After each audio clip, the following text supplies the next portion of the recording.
बहुत अच्छे गाने गाए, लेकिन वो जो कॉन्फिडेंस का लेवल जो मुझे गाने में आया वो शायद ही किसी और को वो ऐसा एक क्या सीख अगर किसी को नहीं मिली हो। एक और सीख बहुत ज़रूरी थी कि ये तो मेरे तजुर्बे से मुझे मालूम पड़ा कि क्या करना चाहिए। एक दिन रणबीर ने मुझसे कहा कि वैसे तो रणबीर कुछ पूछते नहीं, और ये इस उम्र के ये नए जनरेशन के एक्टर्स तो सब जानते हैं क्या करना है, कैसे करना है। उसने कभी मेरे से कोई पूछा नहीं, पर एक चीज़ ज़रूर उसने पूछी। मेरे को एक कह रहा था कि पापा I am finding it difficult to sing songs on screen. तो मैंने कहा कमाल है यार, ऋषि कपूर का बेटा, तुम्हें तकलीफ हो रही गाना गाने पे करने पे। मैंने क्यों, क्या पूछा क्या? I don't feel like lip syncing song. ऐसे उससे बढ़िया चीज़ तो हो ही नहीं सकती। ऐसे पहली तो एक लेसन, एक गांठ बांध लो कि जो भी गाना गाओगे you should try and match that vocal pitch. जिस पिच पे लेट्स टेक एन एग्जांपल कि अगर अरिजीत सिंह ने गाया तुम्हारे लिए या जिस प्लेबैक सिंगर ने गाया, try and match that pitch, so you will look actually genuine लगोगे तुम कि तुम गाना गा रहे हो। वो नसें फूलनी चाहिए। यू शुड नो कि you can convince the audience that you have संग the song. Until unless you don't do that, audience will not feel that you actually singing the song. हमारी यहाँ गलती क्या करते हैं कुछ एक्टर्स कि वो सॉन्ग ऐसे गाते हैं जैसे वो मेहरबानी कर रहे हैं गाने पे। वो म्यूजिकल इंस्ट्रूमेंट भी ऐसे बजाते हैं कि लगता ही नहीं कि वो असली बजा रहे हैं या नहीं।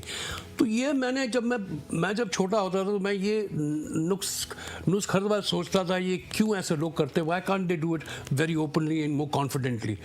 तो मुझे कोई इंस्ट्रूमेंट बजाना नहीं आता।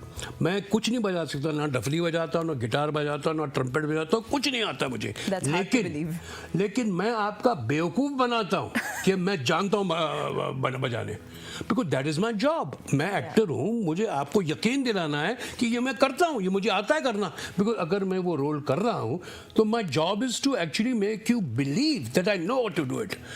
तो रणबीर को वो बात अच्छी लगी, और आप देखिएगा उसके बाद ए दिल मुश्किल में काम किया। ये रॉक स्टार की मैं बात कर रहा हूँ, जब मैंने ऐसे कहा था उसके बाद he is become very confident in singing a lip sync song. Yes. You should look actually. अगर आप वो गाना देखेगा, वो मुझे याद नहीं आ रहा अभी इमीडिएटली, वो दिल मुश्किल का, you can actually see his nerves actually strained that he's committing to a song. तो ये दो तीन बातें हैं जो आगामी में अगर कोई एक्टर बनना चाहते हैं ये याद रहे बच्चों को। और ये मेरा एक छोटा सा एक मशवरा था, रणबीर से मैंने कहा और आपको बताया कि राज कपूर साहब ने मुझे वो एक सीख दी थी कि तुम अपने आप बनाओ अपनी छवि, अपनी आइडेंटिटी, अपनी इंडिविजुअल आइडेंटिटी आप खुद बनाओ और बनो confident actor. So these are things जो बड़े गुरुजन लोग उन्होंने अपने ज़माने में देखा, तो it's now passing from one generation to the other. Absolutely. And as an actor जब आप कोई भी रोल प्ले करते हो तो आप वो स्विच ऑफ करके सेट से कैसे निकलते हो? हैज इट एवर हैपेंड कि कोई रोल आपके साथ रह गया है? ये मैं चीज़ों मानता नहीं हूँ। मैं इस स्कूल का एक्टर नहीं हूँ कि मैं वो प्रिपेयर करना, मैं ये सब क्या है, ये दो स्कूल ऑफ एक्टिंग है। एक वो एक्टर हैं जो मेथड समझते हैं, जो they like to live the role of a character. मैं सबकी इज्जत करता हूँ, दोनों स्कूल ऑफ एक्टिंग को मैं इज्जत देता हूँ, उनकी कदर करता हूँ, लेकिन मैं उन्हें मानता नहीं। मैं उस किस्म का एक्टर नहीं हूँ, मैं मेथड एक्टर नहीं हूँ। मैं उस किस्म का एक्टर नहीं हूँ जो 24 घंटे अपने रोल में डूबे रहे ये वो। मैं उस किस्म का एक्टर जो स्पॉन्टेनियस है, नेचुरल है। I like to do something which I can make you believe that I am really actually doing it. तो मुझे ये ऐसी दुविधा कभी आई नहीं, ना लगी कि मैं अपना काम घर वापस ले जा रहा हूँ। हाँ, अब रोल के बारे में, अपने कैरेक्टर के बारे में आप कभी सोच सकते हैं, कभी डेवलप कर सकते हैं, कभी उसके बारे में खुश भी हो सकते हैं और दुखी भी हो सकते हैं, आपने अच्छा शॉट दिया, बुरा शॉट दिया, जो भी है। लेकिन वो स्पॉन्टेनिटी जो होती है, ये मेरा मानना है, ये ज़रूरी नहीं कि आप भी उस चीज़ को माने। मेरा मानना है कि मैं जो स्पॉन्टेनिटी होती है एक रोल में, एक सीन में, मैं उसे उसी वक्त ला सकता हूँ जब मुझे दिया जाता है। और आजकल मैं देख रहा हूँ, आपने भी नोट किया हो, ये पिछले 15 साल से, 10-12-15 साल से जो मैं समझता हूँ आम तौर पे आज के एक्टर्स वही समझ रहे हैं और वही कर रहे हैं। They are very spontaneous, there are no stylised actors now. There is no पहले जब स्टाइलाइज होते थे एक्टर्स। मुझे एक बात बहुत अच्छी राज खोसला साहब ने बताई थी, इसे ऋषि क्या है जो आम एक्टरों के बारे में, everybody is an actor, any you walk on the street, हर इंसान जो है वो एक्टर है। तो मैंने कहा क्या मतलब आपका, ऐसे एक्टर क्या होता है, आपको डायलॉग बोलने किस अंदाज, बट जिस अंदाज से आप बोलते हो, जिस अंदाज से वो शख्स चलता है, जिस अंदाज से वो आदमी बोलने का उसका ढंग जो है वो एक स्टाइल हो जाता है, वो है। अब ये थिंकिंग थी आज से 40-50 साल पहले कि जैसे इसे आज जैसे देवानंद साहब बात करते हैं, किस तरीके से रोमांस करते हैं, वो अच्छा दिखता है। इसे दिलीप कुमार साहब जिस तरीके से एक्टिंग करते हैं, या राज कपूर साहब जिस तरीके से बोलते हैं, एक्टिंग करते हैं, या अशोक कुमार साहब, जितने actor, they had a certain flair, certain style about themself. अब वो मैं समझता हूँ कि वो एक्चुअली स्टाइल तो नहीं कह सकता, वो तरीका, वो it's going through a sea change. लोग चाह रहे हैं कि we should not have any style in saying, we should do it as natural as possible. तो आज का दौर मैं समझता हूँ, ये हो सकता है कल फिर से स्टाइलाइज एक्टिंग हो जाए, यू नो, जैसे शत्रुघ्न सिन्हा साहब थे, उनका लोग तालियां मारते थे उनकी स्क्रीन पे जब एंट्री होती थी, राजकुमार साहब के जूते से लोगों को तालियां मारना शुरू कर देते थे। तो एक ज़माना था, they used to adore, all kinds of actors have been loved in this country, और उनकी बहुत कदर की गई है, उनकी बहुत प्रशंसा की गई हुई है।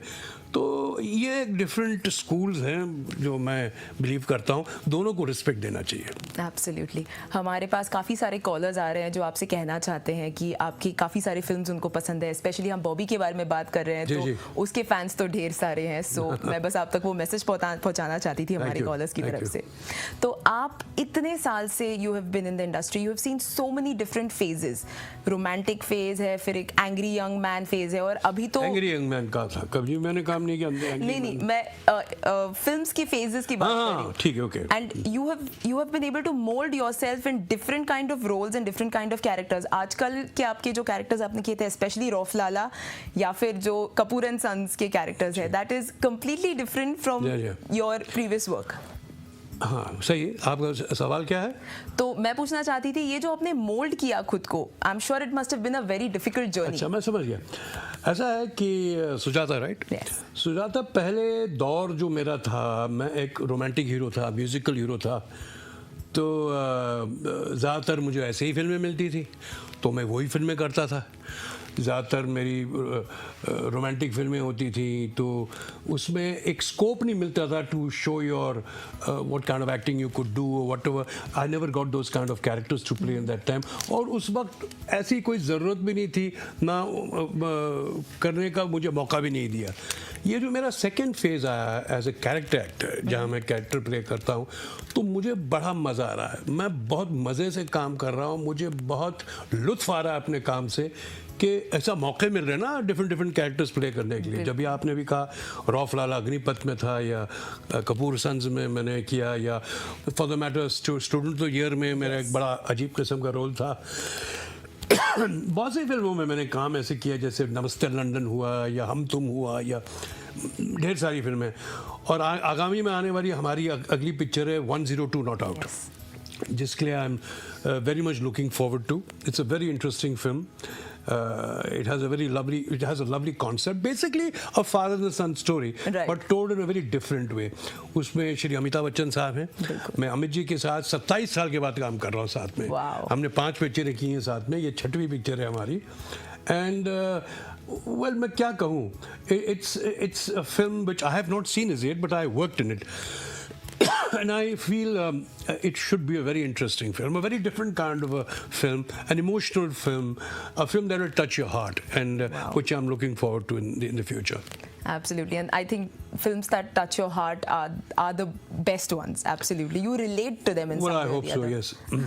तो हमारी एक कॉलर है नीना, जो आपसे जानना चाहती हैं, आप आपका सक्सेस कौन सी फिल्म को एट्रीब्यूट करेंगे? बॉबी से तो मेरी वो नींव डाली गई थी. I became what you call successful or whatever with Bobby. But thereafter Bobby की बिल्कुल बाद मेरी 2-3 पिक्चरें फ्लॉप हो गई, तो I lost my stardom, so to speak. But then मैंने हिम्मत नहीं हारी. I again worked at it. I worked at it with a very serious note, and I then came back in the reckoning very shortly, and again solo films like Laila Majnoo, खेल खेल में ये पिक्चरें चलने लगी, and then I got hold of myself. तो ये मैं समझता हूँ ये दौर उस वक्त था, ये नीना जी शायद पैदा भी नहीं हुई होंगी, लेकिन मेरे यस मुझे स्टारडम तो प्लेटर पे मिली।